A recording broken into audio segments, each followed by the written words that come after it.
Yes, POV. What are you doing? Muntik ko nang mabitawan ng hawak kong sandok na bigla na lamang sumulpot si Noah mula sa likuran ko. Napalingon ako sa kanya. Nandito ka na pala? Yes, I already missed you. Nagluluto ako. Tumingin naman siya sa pagkain niluluto ko. Looks good. Sana lang masarap din ang lasa. I know it does. Nakangisi niya sabi sa akin. Laking gulat ko nang bigla na lamang niyang amuin ng bata ko. God, you smell so nice. Kaagad akong lumayo sa kanya. Ihahanda ko ng dinner. Tingin ko kailangan mo na ring magpalit ng damit. Sige, kung yan ang gusto mo, honey. Pero gusto ko lang ding ipaalala sa'yo na maglalaro ulit tayo mamayang gabi bago ka matulog. Paalala niya bago tuluyang nilisan ang kusina. Bakit parang ang aga naman yata niya ngayong araw? Bulong ko. Tinulungan ako ng mga maid na ihanda ang dinner bago sila sinabihan na tawagin na si Noah. Lahat kami naghintay sa pagbaba niya. Shall we eat now? Aya niya. Sige, pero sandali Noah. Ha? Nilingon kong maid na nakatayo sa paligid namin. Pwede ba natin silang isabay? I mean, mahaba naman ang mesa at napakaraming pagkain. Tingin ko hindi naman natin kayang ubusin ang lahat ng ito. Sandali muna siyang tumitig sa akin bago nagsalita. Go on, kung yan ang gusto mo. Wala akong pakialam. Basta wag lang nila tayong guguluhin. Sumabay na kayo sa amin. Mas maganda't masaya kung sabay-sabay na tayong kakain araw-araw. Nakangiti kong sabi sa mga maid. Sige, pwede na kayong umupo. Nagdadalawang isip pa sila noong una. Pero umupo rin sila nang pilitin ko. Hindi ko maiwasang mapangiti habang pinagmamasdan silang lahat. Ang sarap sa pakiramdam na maraming tao sa paligid mo. At least, feeling ko hindi na ako mag-isa. Masarap ba? Tanong ko kay Noah. Well, not bad. Komento niya hindi nakatingin sa akin. Umiti ako. Thanks for being honest. Are you going to cook for me starting from now on? Ha? Sure, pero tingin ko hindi ko magagawa to araw-araw dahil pumapasok ako sa university at may trabaho din ako. Sumandal siya sa upuan niya saka tumitig sa akin. Sa tingin ko, mas sexy ka kapag nakamesi buwan ang buhok mo. Muntikan na ako mabulunan dahil sa sinabi niyang yun. Ha? I said, you look. Narinig ko.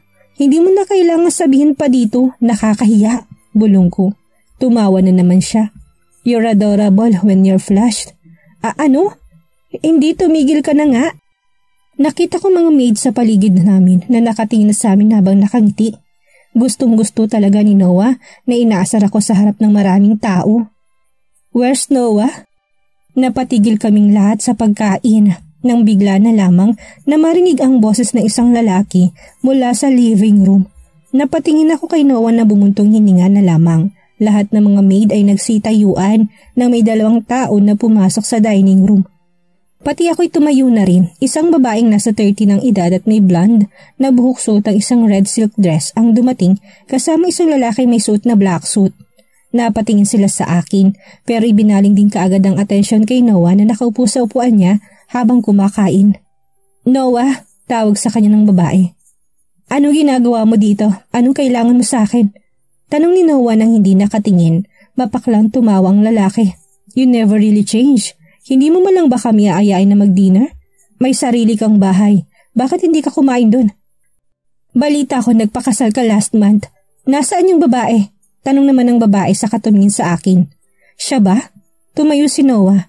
Sabi ko sa'yo, huwag ka na makialam sa buhay ko. Pinaalis mo ko sa bahay mo tapos ngayon nandito ka para saan? Hindi ka pa rin talaga marunong gumalang sa mga magulang mo, Noah. Nanlaki ang mga mata ko dahil doon, silang mga magulang ni Noah. Buong akala ko magkakapatid lang silang tatlo. Bibigyan kita ng isa pang pagkakataon, Noah. Maaari mo pa rin baguhin ang buhay mo at ihintong pag-aaksaya dito sa mga iligal na gawain.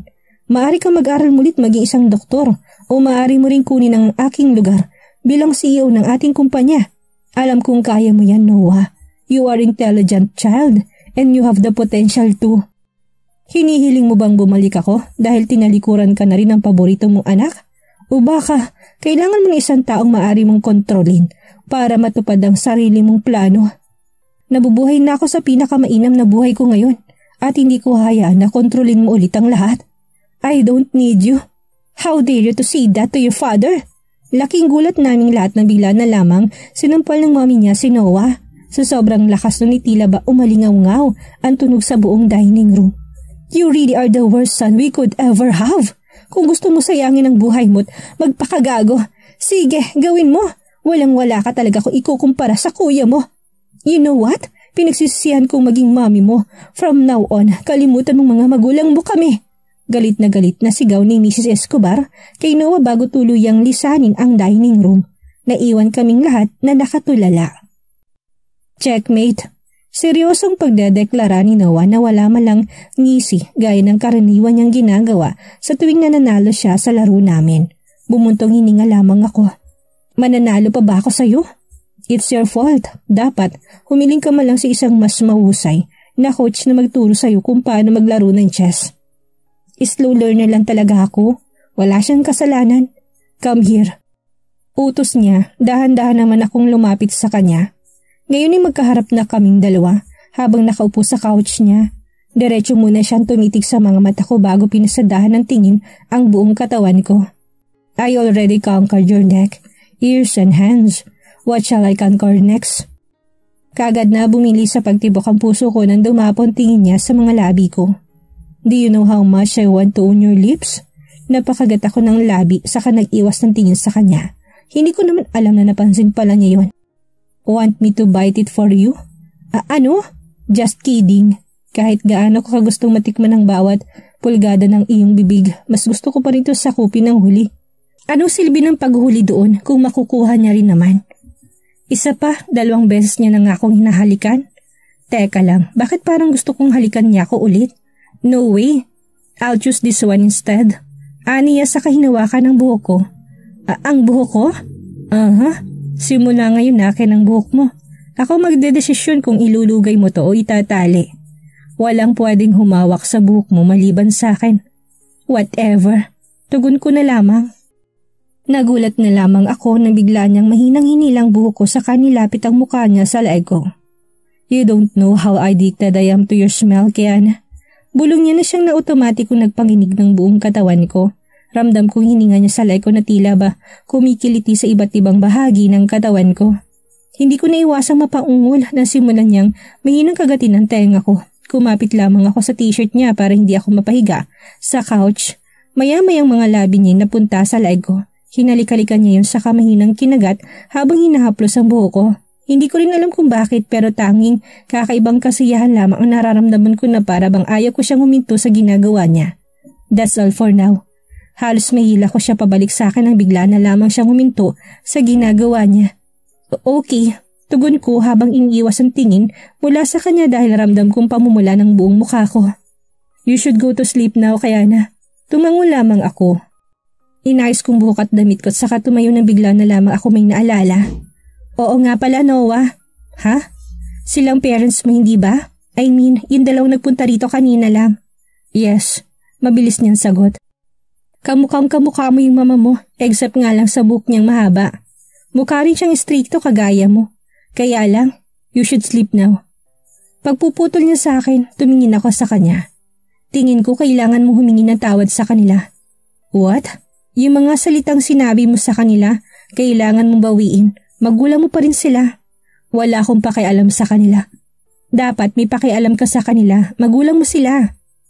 Bigla na lamang siyang tumayo saka tumingin sa akin. Kahit kailan, hindi nila ako tinuring na anak. Kaya bakit ko sila ituturing na magulang ko? Si kuya lang inalala nila tapos ngayon pumunta sila dito para lang patunayan yon. Pero, shut up Kiana. Wala kang alam tungkol sa kanila. Kaya wala kang alam. Gaya ng wala kang alam tungkol sa akin. Hindi kita pinahihintulutang manggulo sa sarili kong buhay. Napanganga ako dahil sa pagsigaw niyang yon. Nangilid ang luha sa mga mata ko. Sa bagay, tama ka nga naman. Wala akong karapatang makialam sa personal mong buhay dahil asawa mo lang naman ako. Mali. Alila, entertainer, o hindi kayo pampalipas oras. Hindi nakatatatanungin tungkol sa kahit na ano pa, kahit na kailan. Sabi ko sa kanang patuloy sa paglalakad papunta sa may pinto. Gusto ko lang sanang ipaalala sa'yo kung gaano kakaswerte na magkaroon ng mga magulang, ng nanay. Sana lang hindi mo pagsisihan ang ginagawa mo sa kanila. I said, get the heck out of my room. Oo na! Sigaw ko sa kanya saka sinarang pinto. Bakit ba ganun siya? Sinabi ko lang naman na mag-sorry siya sa mga magulang niya. Ano bang masama dun? Nakakainis siya.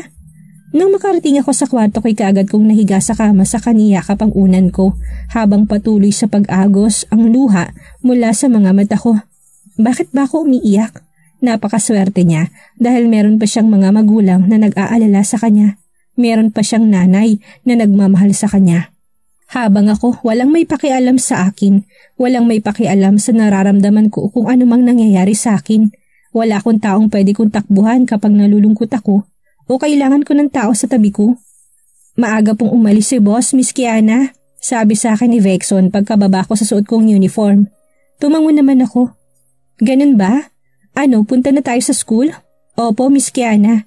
Sumakay kaming dalawa ni Vexon sa limousine. Miss Kiana, tumingin ako sa kanya.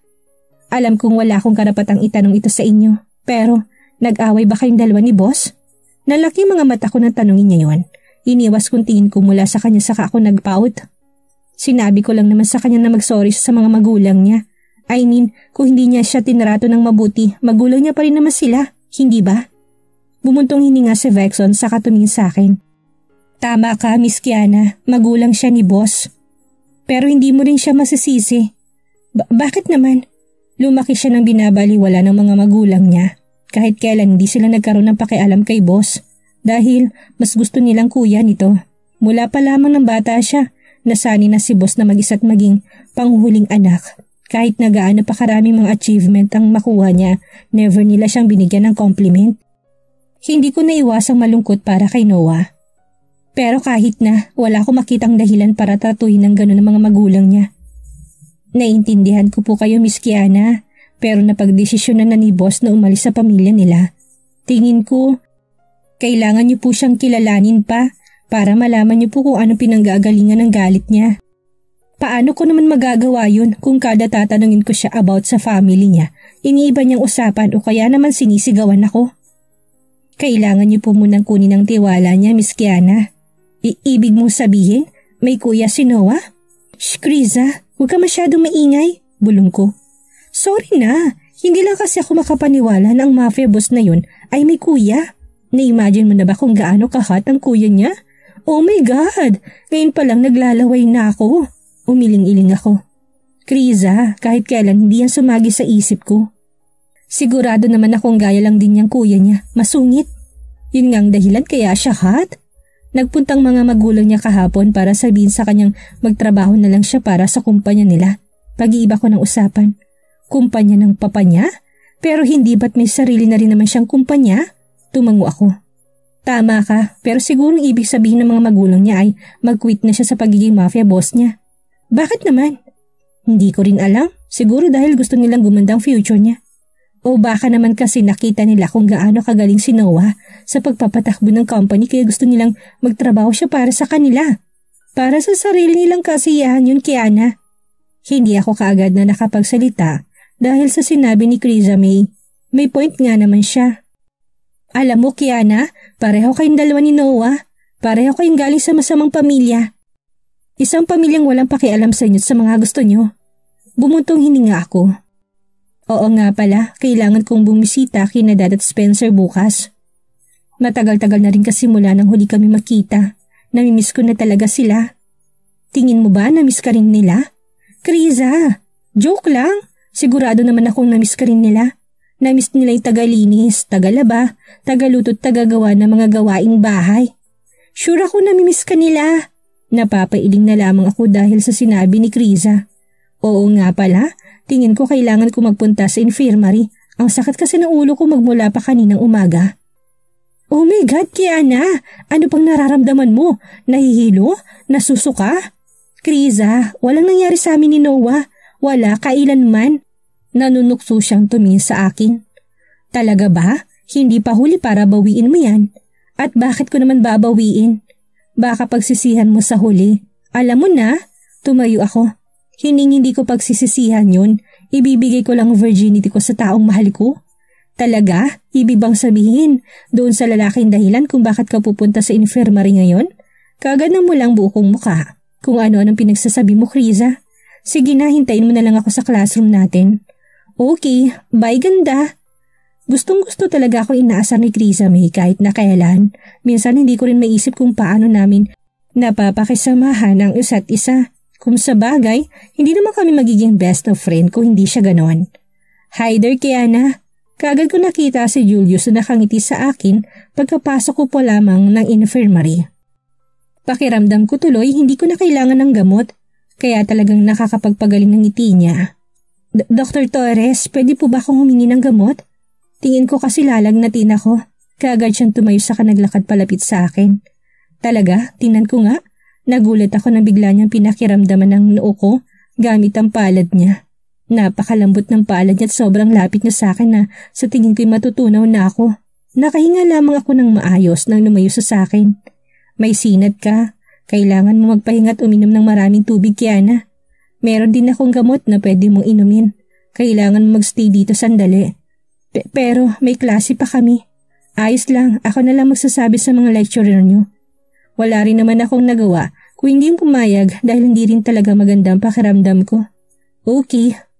Tinulungan niya akong inumin ng gamot at saka mahiga sa kama sa infirmary habang nakaupo siya sa harap ng desk niya. Nagpaalingalinga lamang ako sa loob ng infirmary para aliwin ang sarili ko. Gusto ko matulog pero hindi ko maiwasang mapatitig kay Dr. Torres. Napakagwapo niya talaga at lalo na kapag seryoso siya sa ginagawa niya. Napakaswerte ng babaeng nagugustuhan niya. Kiana, nalaki ang mga mata ko nang bigla na lamang siyang lumingon sa akin.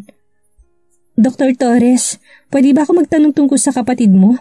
Kusa na lamang lumabas mula sa bibig kong tanong na yon. Ngumiti naman siya sa akin. Sure, anong gusto mong malaman tungkol sa kanya? Close ka ba sa kanya? Panandalian siya nag-isip. Nilapag niyang ballpen niya sa desk na tinagkrus sa mga braso niya. Actually, close naman kami ng mga bata pa lang kami. Kaya lang, isang araw bigla na lang siya nagrebelde. Nung maging teenagers na kami, parati ko na siya pinagagalitan at tingin ko naiinis siya doon. Galit siya sa akin, pati na rin sa mga magulang namin. Kasama mo pa ba siya sa bahay? Hindi na. Pinalaya siya ng mga magulang namin nang malaman nilang naging leader siya ng isang gang. Ano nga ba yung tawag doon? Mukhang kalat na talaga mga mafia ha? Bulong ko sa sarili. Bumangon ako mula sa pagkakahiga saka tumingin sa kanya. Galit ka ba sa kanya? Ha? Galit? Hindi kahit na kailan. Ang totoo, hinihintay ko pa rin na bumalik siya. Hinihiling ko na sana magbagong isip niya at ma-realize na gusto lang namin kung anong mas makakabuti para sa kanya. Siya lang ang nag-iisa kong kapatid kaya nag-aalala talaga ako para sa kanya. Kaya lang masyado siyang ma-pride. Bahagya siyang tumawa. Pero hanggang ngayon hinihintay ko pa rin talaga ng isang araw. Lumapit siya sa akin. For sure lalapit din siya ulit sa'yo. Sana nga. Oo nga pala, anong pangalan ng kapatid mo? Tanong ko sa kanya. Ngumiti siya. Ang pangalan niya, excuse me Dr. Torres. Bigla na lang sumilip ang isang babae sa loob ng infirmary. Pareho kami ni Dr. Torres na tumingin sa kanya. Yes? Gusto ka raw po makita ni Miss Julia. Julia? Tanong ko. Tumingin sa akin si Dr. Torres saka siya tumayo. Kiana, hintayin mo ko dito. Okay. Inayos niya pang necktie at ang damit niya bago lumabas ng infirmary habang nakangiti. Sinundan ko siya ng tingin hanggang sa hindi ko na siya makita. Julia? Sino siya? Hindi niya nabanggit na may kapatid din siyang babae. May kapatid na babae si Julius o baka naman yun yung babaeng tinutukoy niya noon. Muli ako nahiga sa kama saka sinubukang ipikit ang mga mata ko para makatulog pero hindi ko talaga magawa. Hindi ko maiwasan na ma-imagine sina Julius at ang Julia na yon habang iniisip ko anong ginagawa nila. Sigurado ako sobrang sweet nilang dalawa ngayon. Tumigil ka, Kiana. Wala kang karapatang magselos kahit pa girlfriend nga ni Julius ang babaeng yun. May asawa ka na. Ang asawa ko na ayaw ipaalam sa akin ng mga detalye tungkol sa personal niyang buhay. Isa pa, hindi ko mahal si Noah. Ganon din naman siya sa akin. Nakikipaglaro lang siya sa akin para hindi siya maboard. Tumayo na ako sa kasinutang sapatos ko't naglakad palabas. Hindi ko na talaga kaya magtagal pa doon. Ayos na bang pakiramdam mo? Tanong sa akin ng nurse na nakasalubong ko sa labas. Oo po, babalik na po ako sa klase ko. Mabuti kung ganon. Naglakad lamang ako na naglakad habang lumilinga-linga sa paligid hanggang sa makarating ako sa garden ng university namin. Doon ko nakita si Julius kausap ang isang matangkad at blonde na babae, suot ang isang ink sheet dress. Napakaganda niya. Tingin ko ngayon nakita ko na siya sa TV dati. Nagtatawanan silang dalawa na para bang ang saya-saya ng usapan nila kaya hindi ko naiwasang magselos. Nakatingin lamang ako sa kanila na bigla na lamang nilapit ni Julius ang mukha niya sa babae at Hinalikan niya to. Nalaki ang mga mata ko. Tila estatwa lamang ako nakatayo doon habang pakiramdam ko kung ano tumutusok sa puso ko. Bigla na lamang tumulong luha ko mula sa mga mata ko at naramdaman ko panginginig ng mga kamay ko habang nakatingin sa kanilang dalawa.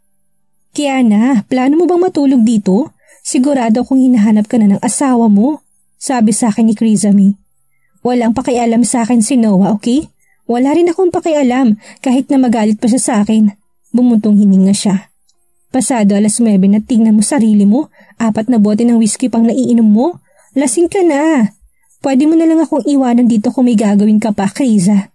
Ano? At bakit ko naman gagawin yon? Hindi kita pwedeng iwanan ng ganyan? Muli kong tinunggang isa pang bote ng whiskey. Alam mo, Kriza, tingin ko galit sa akin ang mundo. Ano? Anong pinagsasabi mo? Iniwan ako ng mama ko. Si daddy naman binigay ako kay Noah. Si Dr. Torres naman hindi rin ako gusto. Lahat na lang ayos sa akin. Walang nagmamahal sa akin. Walang may gustong manatili ako. Hindi ko maintindihan. Masama ba akong tao? Bakit lahat ng taong mahal ko iniiwan ako? Kiana, huwag mo sabihin yan. Si Julius, si Dr. Torres. Mahal na mahal ko siya. Mahal na mahal ko siya. Pero may gusto na siyang iba. Anong gagawin ko, Kriza? Well, baka kasi hindi naman talaga kayo para sa isa't isa. Baka. Pero mahal ko siya. Mahal na mahal ko siya. Pero kasal ka na, Kiana.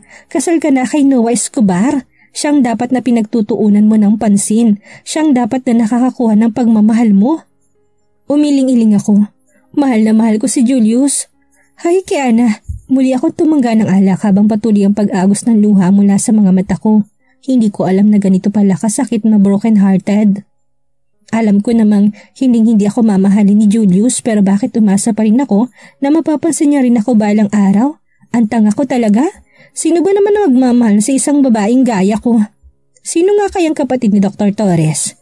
Anong gagawin ni Noah kapag nalamang naglalasing si Kiana? Kaninong pangalan kaya ang mababanggit ni Kiana na ikakagulat ni Noah?